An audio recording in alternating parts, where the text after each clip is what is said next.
Hey guys, alright, we are here with a Mark Felton Productions video this time, or this one, Nuremberg Executions 1946. What happened to the bodies? I'm fairly certain I said I would react to Mark Felton Productions like months ago, and I think I forgot. But I'm finally getting around to it in case I did make the promise that I'd watch him. So I don't know what to expect here. I'm guessing he means by bodies the bodies of the Nazis that were executed. And I'm guessing Nuremberg executions, bodies. I'm guessing they like either burnt them or dumped them in the ground. Probably burnt them, honestly. I don't know if they get graves.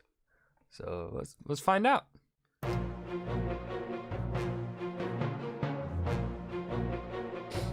Oh boy, Goering. Oh, Ribbentrop was still alive here? Oh, wow.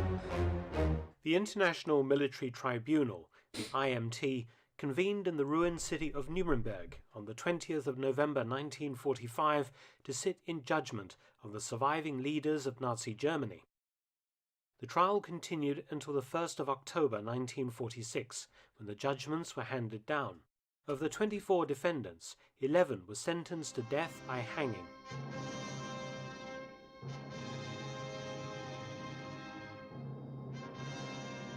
Reichsmarschall Hermann Göring, the most senior German leader placed on trial, was somehow able to commit suicide the night before his execution, using a vial of cyanide smuggled to him in his cell. This will be the subject of a different film in the future.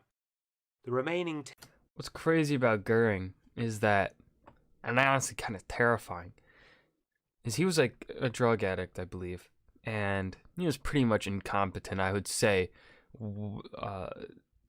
when Hitler was still in power because of his addiction.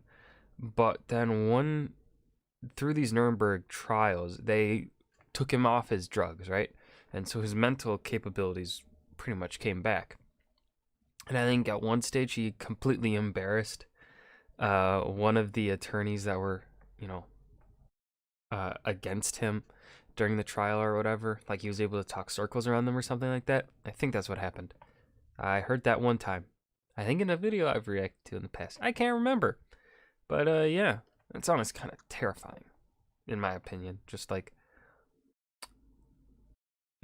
evil people are typically smart, A person doesn't get to commit mass atrocities without being intelligent to an extent to where that they can inflict their will upon people, right? Because you have to first gain power, and to gain power you have to be pretty smart to get it, right?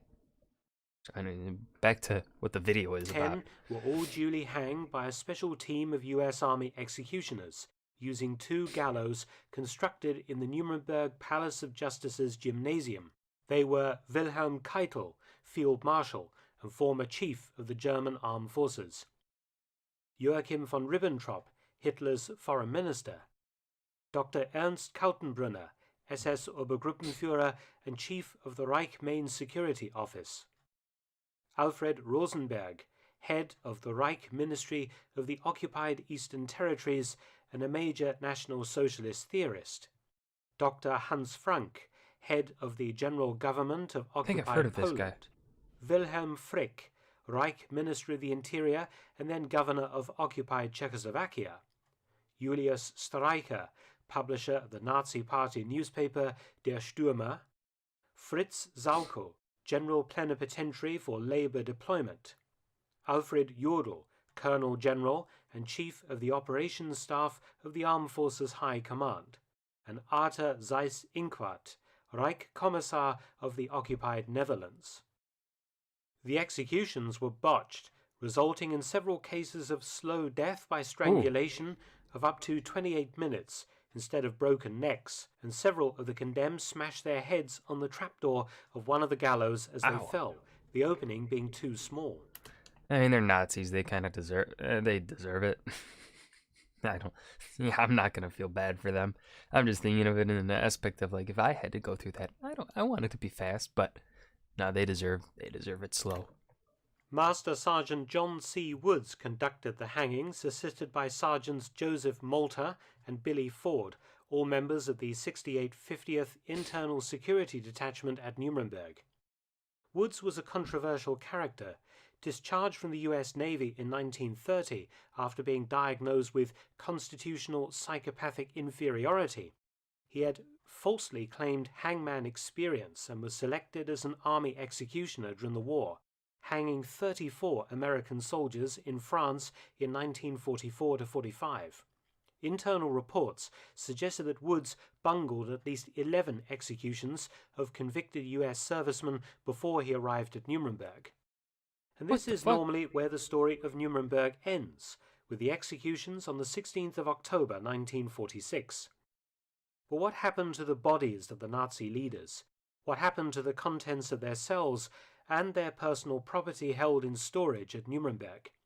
Well, the story of what happened to the bodies was suppressed for years, but in fact a top-secret and rather macabre operation to dispose of them was swiftly enacted by the U.S. Army. After carefully photographing and labeling the bodies at Nuremberg, they were all stripped naked and placed into standard plain wooden coffins. This included the body of Goering, who had cheated the hangman. And this is where things took a turn towards the bizarre. Each coffin was labeled with a false name. Each corpse... Hold on, are you telling me that these bodies aren't where they're supposed to be? ...being given the identity of a fictitious American soldier. For example, Goering became George Munger.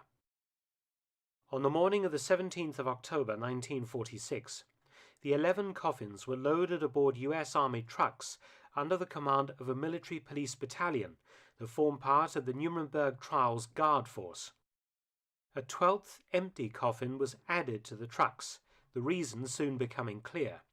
The trucks, escorted by jeeps, left Nuremberg's Palace of Justice early in the morning and drove to Munich, to a huge cemetery called the Ostfriedhof.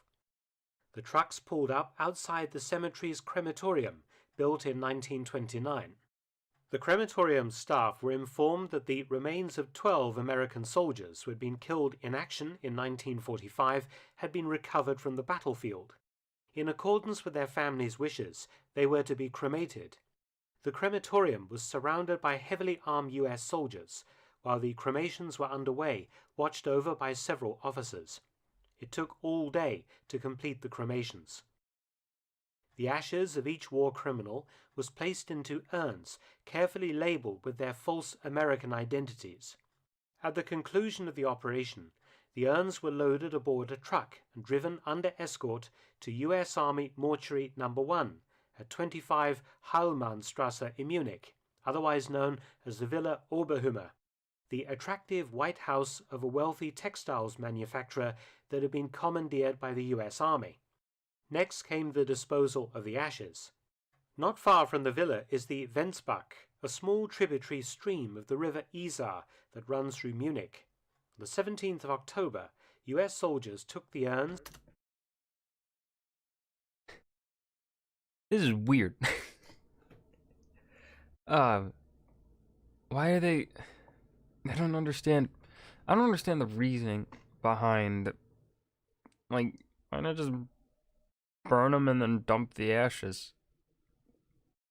They're Nazis. They don't deserve respect. To the Venzbach and tipped the contents into the water. Then, using axes and their boots, they carefully smashed the urns into fragments and then drove away. Okay. Now for the second part of the clean-up operation, disposal of the executed men's possessions. Those who had stood trial in their military uniforms had had those uniforms stripped of all insignia and decorations. Those materials had been placed in storage at Nuremberg. Field Marshal Keitel's medals and decorations, including his Knight's Cross and World War I Iron Crosses, were all destroyed, along with his Field Marshal's baton.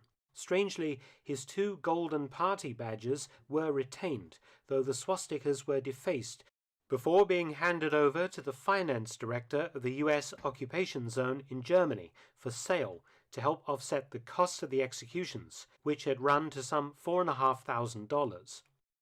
Regarding Only $4,500 for executions? That's not too bad. I wonder what that equals today in modern U.S. dollars. Huh. Colonel General Jodl, all of his decorations and medals were destroyed. Hermann Goering had many decorations and was captured wearing his distinctive neck assemblage of the Grand Cross of the Iron Cross, the Knight's Cross, and the World War I Pour le Mérite, or Blue Max. The Americans destroyed all of these decorations, as well as his World War I Iron Cross First Class. However, Goering's solid gold Nazi Party badge, his diamond-studded Pilot's Observer's badge, and other decorations made from precious metals were denazified by scratching out or otherwise defacing the swastikas before they too were sent to the finance director to be sold, presumably for scrap. However, Goering had many sets of his medals, and copies of his Blue Max, Grand Cross, and other decorations were recovered from his train at Berchtesgaden station or looted from his private property and survive in collections around the world today. Although not hanged at Nuremberg, Grand Admiral Karl Dönitz, former head of the German Navy, received 10 years imprisonment at Nuremberg. His U-boat war badge with diamonds was taken from him. Its swastika crudely excised, and this was also sent to the finance director as scrap jewelry. Most of the executed had left behind papers, letters, or diaries in their cells. These were gathered up and sorted into categories. Oh, that toilet looks super comfortable. Not Though for some me. of this material subsequently disappeared.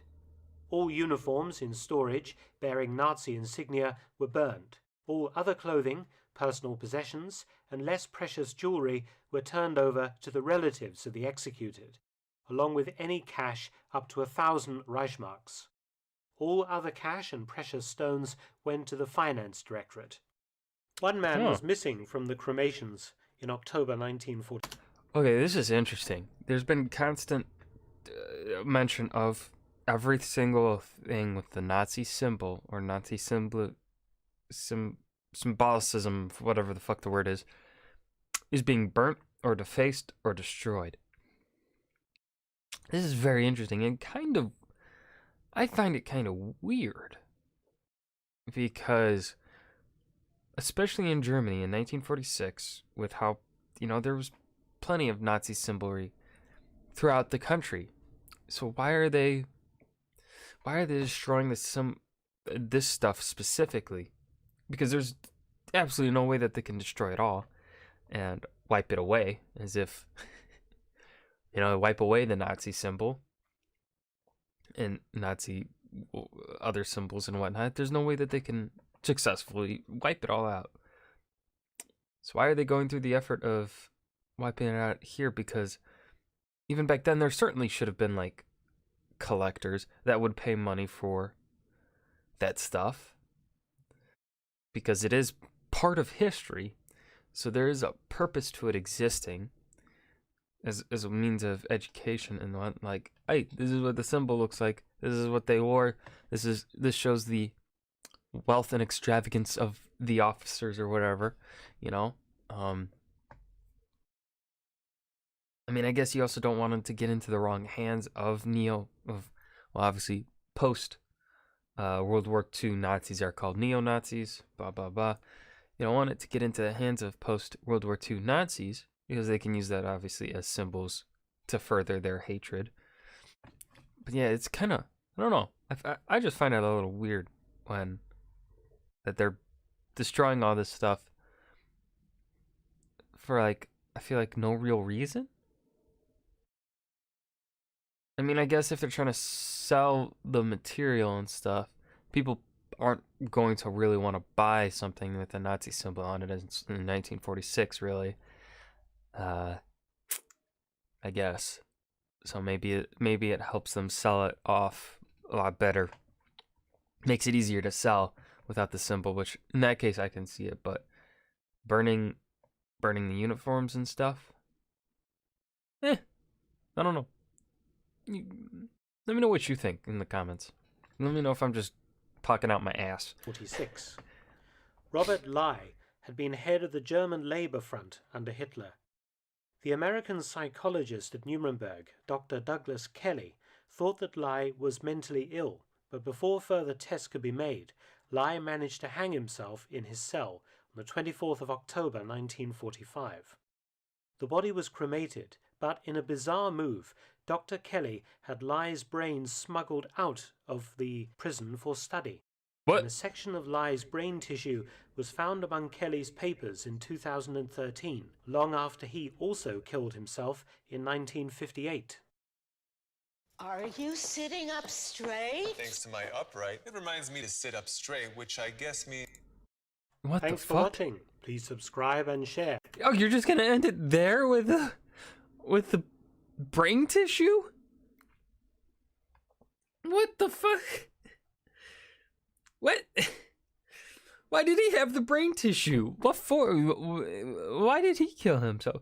Well, what happened? Let me know. Yeah. That's the video. Nuremberg Executions 1946. What Happened to the Bodies by Mark Felton Productions. I enjoyed this. It was good. Let me know if you guys want me to keep reacting to Mark Felton. But for now, thank you guys for watching. I hope you enjoyed. Remember to hit that like button and subscribe for more. Leave a suggestion down below for what you want to see me react to next. And I'll see you guys in the next video. Peace.